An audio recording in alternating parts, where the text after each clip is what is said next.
Curso prático: O poder do pensamento, parte 2. Aula 17. Conhecimentos científicos para a saúde e prosperidade. Olá!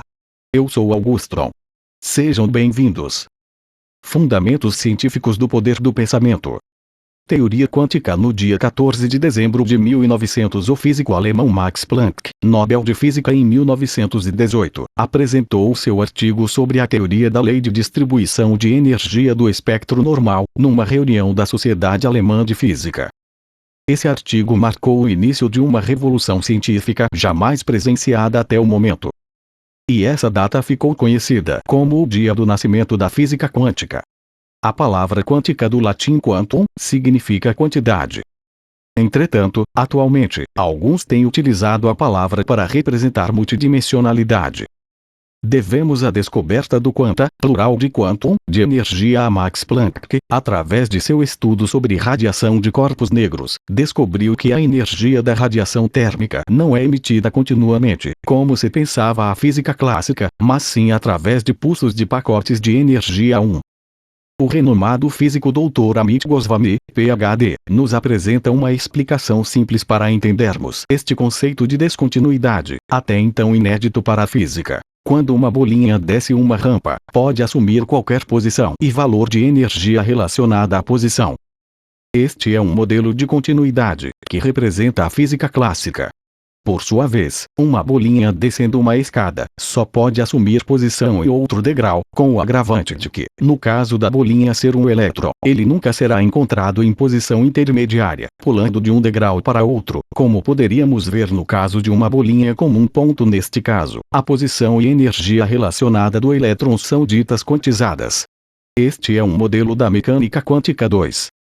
Hoje, estudiosos e cientistas consideram Max Planck como o pai da física quântica.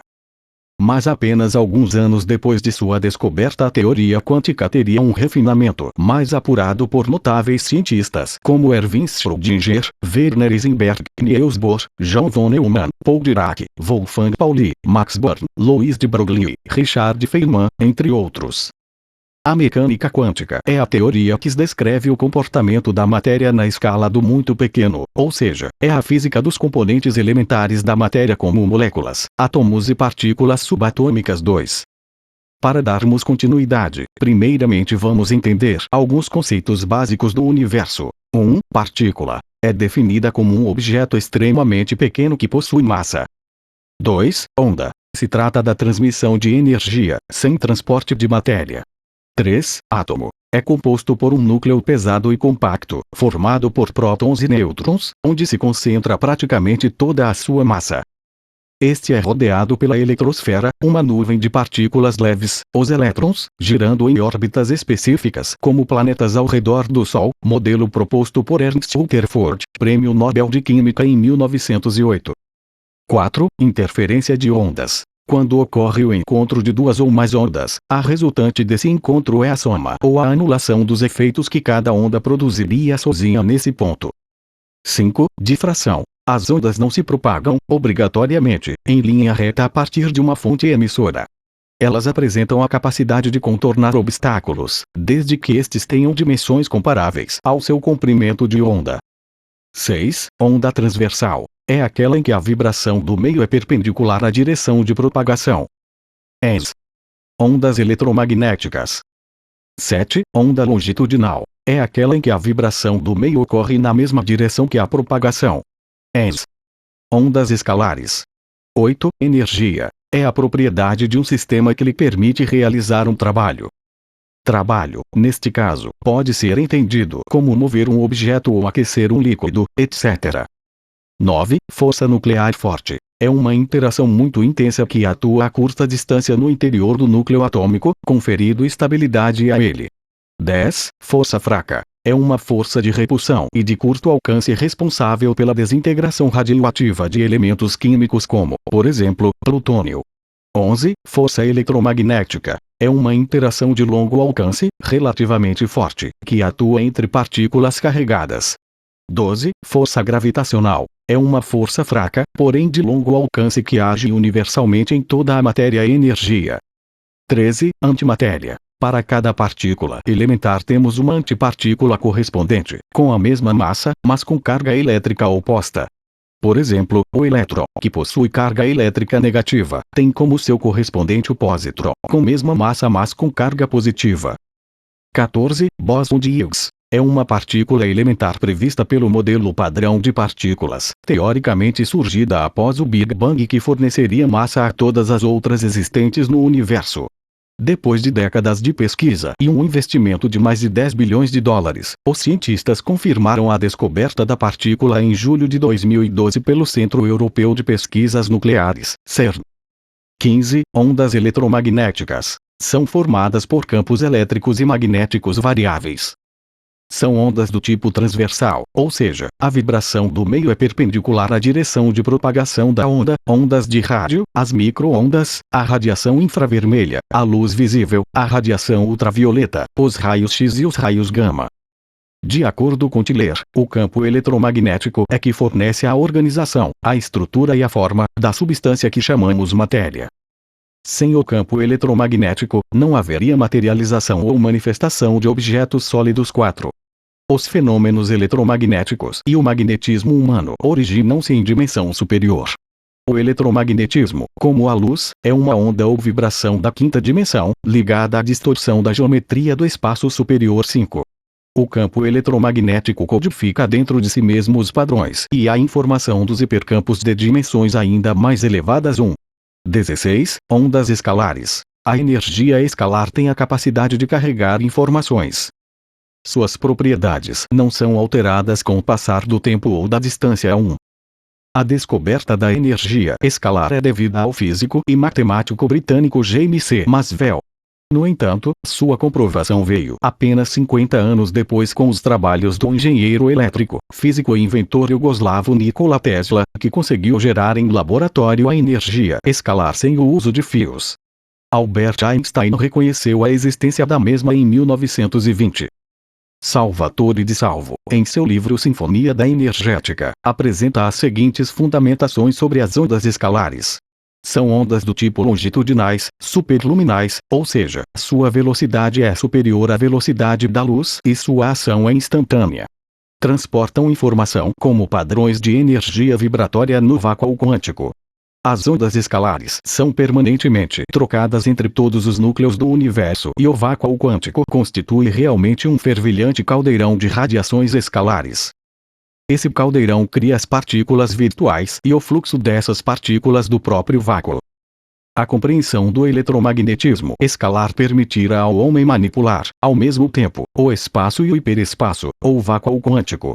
Dessa maneira, tornam-se possíveis os sistemas de comunicações instantâneos, os sistemas de viagens no hiperespaço, técnicas para materializar e desmaterializar e, de uma forma geral, de técnicas e sistemas por todos considerados impossíveis, exceto pela ficção científica. Na base da onda escalar encontra-se o potencial escalar. Um desses potenciais é o potencial escalar eletrostático, que está na base da onda eletromagnética. Esses potenciais são altamente ordenados internamente. O potencial escalar se conecta tanto ao espaço local quanto ao espaço não local. A onda escalar transporta esses padrões como informação através do vácuo. A característica mais significativa do potencial escalar é que ele contém uma subestrutura. Codificados ou padronizados dentro do potencial, estão padrões eletromagnéticos muito específicos. Tais padrões são capazes de comunicar energia por meio de harmônicos das frequências encontradas dentro do potencial escalar. Esses padrões podem ser programados ou projetados para ter efeitos interativos com a matéria e seus campos sutis. 6. Ondas escalares podem ser combinadas para criar padrões de interferência. Quando um padrão de interferência é apropriadamente focalizado, manifestará ou produzirá energia à distância. 7. Uma onda escalar pode ser gerada por oscilações resultantes da contração e do relaxamento de elétrons girando. A propagação de ondas escalares encurva o espaço-tempo local. Quando isso ocorre, o equilíbrio do potencial de vácuo é perturbado e a energia ali armazenada pode ser capturada, energia do ponto zero. Quando o estado de equilíbrio é perturbado, as partículas virtuais do vácuo físico do espaço são transformadas em partículas elementares observáveis. 17. Vácuo quântico. Ele não é vazio, como se pode pensar. Em sua falsa aparência de ambiente inerte, abriga uma tormenta de fenômenos microscópicos. Sim, permeado por uma incrível quantidade de energia primordial e que existe como manifestação temporária das partículas virtuais, partículas que aparecem do nada, são criadas espontaneamente, de maneira quase instantânea. Isto se dá tão rapidamente que se torna impossível detectar individualmente essas pequenas partículas e suas energias, porque o tempo em que elas ficam reais é muito breve. Por isso, essas partículas fantasmas flutuantes são chamadas partículas virtuais. 6. O vácuo quântico é o mar de energia virtual de onde tudo emerge. Podemos identificar nele o fundamento, a fonte que gera todas as coisas. Embora seja uma região situada fora do espaço-tempo, dá origem à matéria, ao tempo e ao espaço que emergem como propriedades dimensionais. O vácuo quântico é uma espécie de sombra do universo para todos os tempos, uma imagem especular e um registro de tudo o que já existiu. 8. Seguindo esse mesmo raciocínio, podemos considerar a matéria como sendo constituída por regiões do espaço nas quais o campo é extremamente intenso. Portanto, não há matéria, realmente. O campo é a única realidade. Efeito Casimir. O renomado cientista Hélio Couto apresenta em seu livro Mentes Informadas evidências da existência do vácuo quântico. Imagine duas placas metálicas eletricamente neutras, isto é, nelas, o número de cargas elétricas positivas é igual ao de negativas e seus efeitos se cancelam mutuamente. Esse conjunto está dentro de uma câmara perfeitamente selada, na qual uma bomba de vácuo retirou todo o ar e poeira, deixando a câmara completamente vazia. Lá está também um medidor muito sensível, capaz de medir forças diminutas que surjam entre as placas. Sendo as placas eletricamente neutras, não surge entre elas força elétrica, a mesma que une corpos de cargas elétricas contrárias e afasta-os de mesma carga. Podemos também desprezar a força gravitacional entre elas, já que esta é proporcional ao produto das diminutas massas das placas. Por outro lado, dois suportes cancelam o peso causado pela atração gravitacional que a Terra exerce sobre as placas.